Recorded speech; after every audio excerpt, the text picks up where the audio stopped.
I've noticed something. Maybe you have too. Certain topics elicit certain reactions from people. I had did lately. I've been doing videos pointing out the most obvious reactions or the things that people are doing to stir up trouble. And I can give you an example. When I talk about how YouTube does its subs or subscriptions or how people vote down certain videos, it's a correlation. If you're pointing out certain behaviors and people get don't want you pointing out, they get visceral, they become violent, they become angry, they start to lie. See, this is why I know that what I'm doing is right. This is why I know that every time I put up a video, whether it's talking about the most mundane thing, but talking about something that really affects our people. People don't want you doing that because people don't want you to have information, whether it be to the right, be to the left, whether it be straight, gay, young, old, black, white, in between. It doesn't matter. This is why I said the new idea of Republicans, the new way Republicans are carrying themselves nowadays, it seemed to me just like within our community, a certain segment of the population is embracing stupidity over logic and fantasy. I mean, here it is.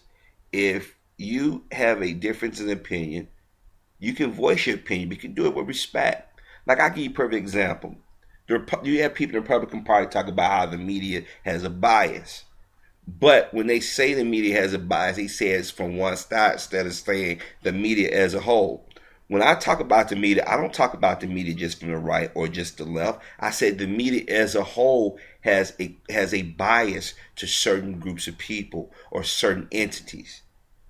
Like when I talk about racism, I don't dare say all are racist. That wouldn't be fair. When I talk about being down with my community, that doesn't mean I'm down with everybody in my community. We need to understand that there are people out there who do not want you to speak. There are people out there who do not want you to voice your opinion or have an opinion. They want to be able to control your opinion. That's why I say a lot of people, whether they believe it or not, on a subconscious level, have that slave master mentality. And guess what? Black people can have that same mindset too, because whether we believe it or not, if you turn on the TV or pick up books, all you see is a particular group of people. You start to pick up their traits. You start to sound like them. You start to think like them. You start to respond like them. This is why a lot of times I feel sorry for some of our white counterparts, because a lot of them have just been indoctrinated at a very young ages or have been bullied into thinking certain things. And the same thing goes for our people. For years, we've warned of big business, wars, illegal immigration, jobs, you name it.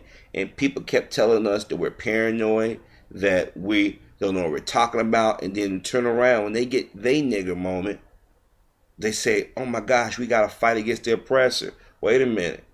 When we talk about the oppressor, we're paranoid and delusional. You talk about the oppressor, you're on point. This is why when people say to me, hey, Harvey, why don't you come join and stand with us? I'm like, why? What I'm getting out of it? And people gonna say, well, what you doing it for a good cause? I say, okay, I got a question. Why haven't you been consistent prior? This is why the Occupy Wall Streeters don't get my respect. This is why the NATO protesters don't get my respect, because you're not consistent. You can't talk about violence abroad or empowers abroad or big business when you want to be a part of big business, or when you ignore the things that go on a local level. This is why when I hear women talk about equal pay, but yet there's some women out there who do make a certain amount of money, help contribute to women being screwed over. This is why I can't deal with people within the black community talking about we got to stand strong against hatred, but yet we got a group in our community who's practicing hatred. And when I mean hatred, I mean turn around being violent. or reacting because somebody did so. You know how little kids say, it's my toy, I'm taking them back because you didn't do what they said? That's what some of our people are doing. And some of the people out here on YouTube are proving me right. If you have a difference of opinion, then post a video, leave a comment, but do it with respect.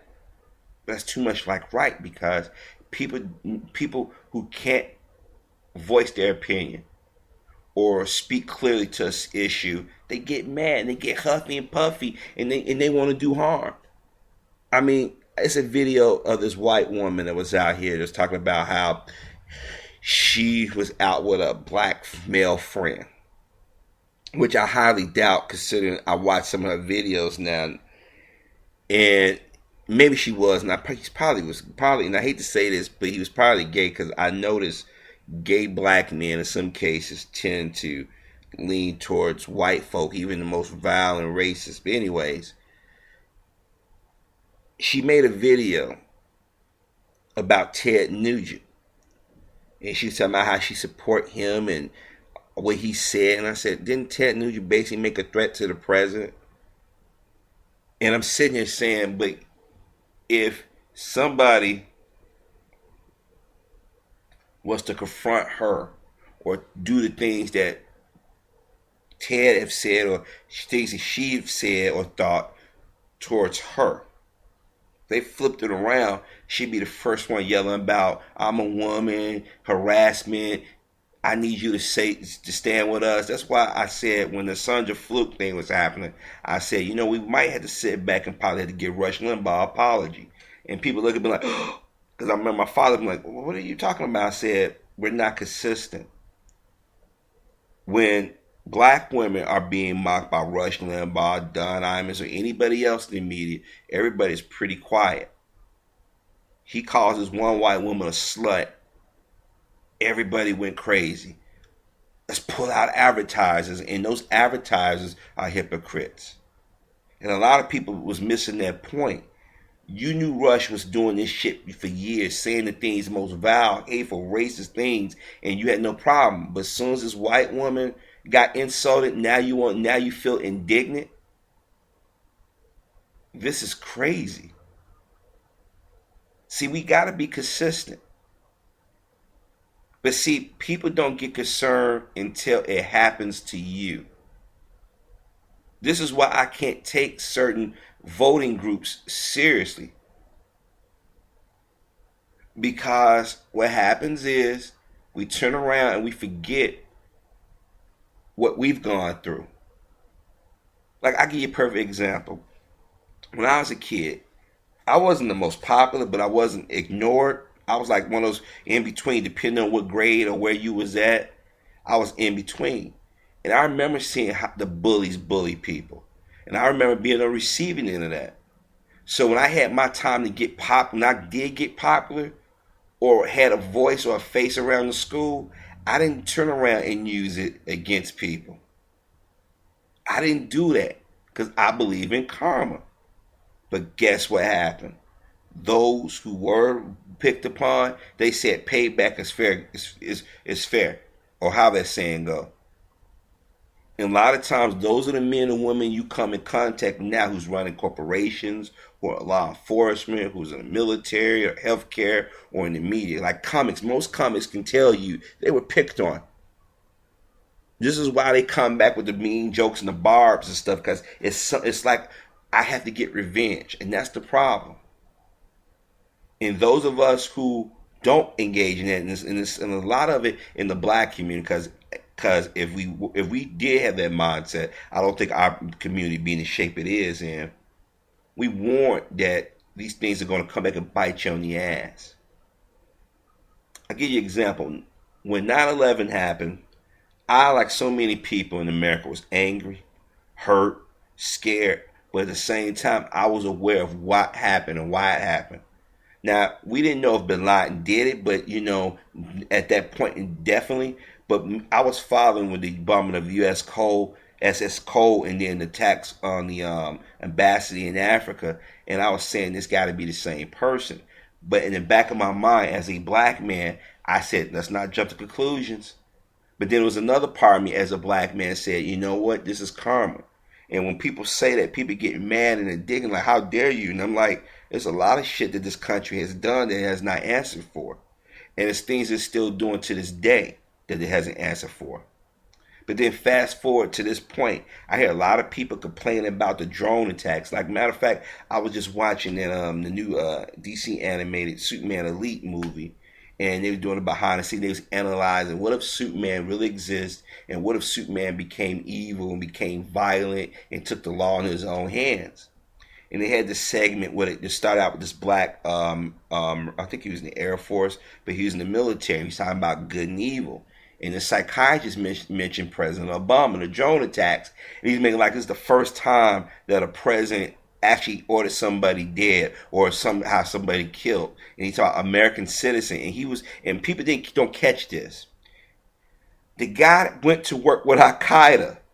Okay? He went to go work with Al Qaeda. He was making propaganda videos. He was hoping that people in Al Qaeda kill American citizens. So now Mr. Obama says, instead of using American troops, let's use the technology we have at our disposal. And people are butthurt about that shit. And I'm sitting there saying, wait a minute. 9/11, people died. Not just in New York, but Shanksville, Pennsylvania at the Pentagon. People have been murdered all over the world. But now that you get a black man in who's playing the same rules everybody's played, now it's a problem. See, people don't like it when the roles are reversed. People don't like to be in a position where they might be next. So this is why you get these questionable reactions. This is why I laugh when I hear or see the reactions I get or reactions other people get. When Reverend Rice said chickens are come on news, people got indignant. They got pissed off. How dare he say that? But let's be honest.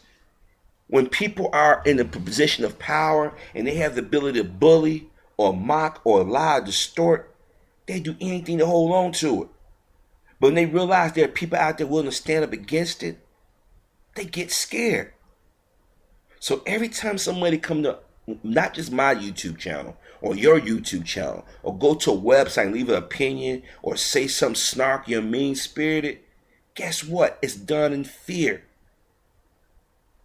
They don't want you to have a voice. They don't want you to point the hypocrisies out. And I think that's what Black America has done best. We've pointed out the hypocrisy. This is why the American black is looked with such disdain. Even within our own community, because nobody wants to put up a mirror and say, here, look at yourself, warts and all.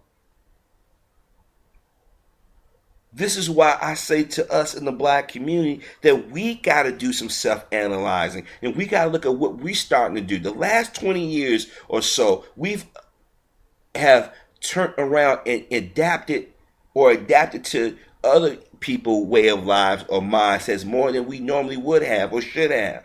And it's caused us great harm because we had conflict. It's not normal for us to be doing the shit we doing to each other, considering our history. But if you got people in power who are put there to displace or distort things, you're going to constantly have these flare-ups.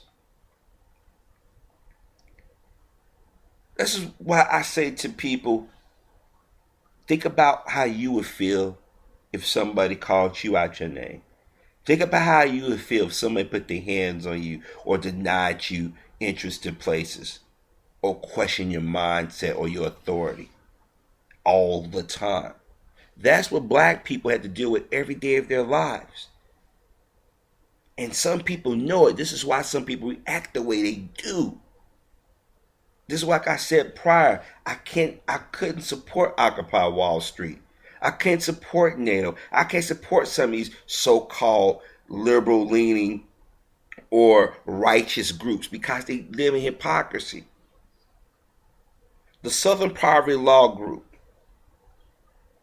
talk about hatred. And usually talk about hatred against Jews, gays, white women. They might throw a black woman in for shits and giggles. And then they try to, but then they turn around and they make false equivalents. Well, if we got white militias and white races, it got to be black races somewhere. There's no such thing as a black races. Blacks do not practice the same mindset. All we want to do is be left alone. All we want to do is be treated like a human being. But that's too much like right. So what they've done is done what other people have done, made false equivalents. If a white man says nigger and a black man says nigger, it got to be the same thing. If a black man does this, a white man does it, it got to equal the same thing. No, it doesn't. This is why I say to our people, we need to be asking the hard questions. And not just black people, people in general. I'm watching our reactions, and a lot of our reactions have become very, very petty and mean spirit. Here it is. I have no hatred in my heart towards people like Sarah Palin. I mean, I'm not a fan of that. I dislike them, but I don't have any hatred. That's a big difference. I don't have any hatred in my heart to Sean Hannity, but I have a strong dislike for him because they suffer from a sickness. And they're afraid that the people they victimize or talk about is going to turn right back around and do the very same things to them. This is why when I make these videos, you see the vote downs or the questionable comments or people mocking in videos. I keep trying to tell people it's a method to everybody's madness. If you only take time to sit back and look and analyze, you'll see it.